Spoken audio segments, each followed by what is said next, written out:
Understanding ask for pardon in English. Hello everyone. Today, we're diving into a fascinating phrase in English, ask for pardon. This phrase is not only interesting but also quite useful in everyday conversation. Let's explore its meaning, usage, and some examples to help you understand it thoroughly. Ask for pardon is a phrase used when someone is seeking forgiveness or apologizing for a mistake or offense. It's a formal way of expressing regret and asking for understanding. This phrase can be used in various situations, from casual conversations to formal requests. 1. Apologizing for a mistake. If you accidentally bump into someone, you might say, "I ask for pardon for my clumsiness."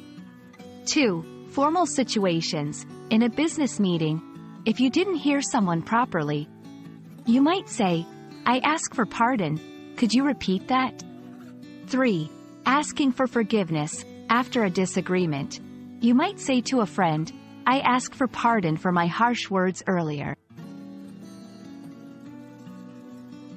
It's important to note that ask for pardon is seen as quite formal and polite. It's often used in situations where showing respect and humility is important. Understanding the cultural context of this phrase can help you use it appropriately. There are other ways to express the same sentiment. I apologize, more direct and commonly used. I'm sorry, a simpler and more personal way to express regret. Please forgive me. This is similar but slightly more emotional. Ask for pardon is a valuable phrase in the English language, especially when you want to convey respect and politeness. Remember, the way we use words can significantly impact our communication. I hope this video helps you use ask for pardon confidently in your conversations. Thank you for watching, and stay tuned for more English language tips.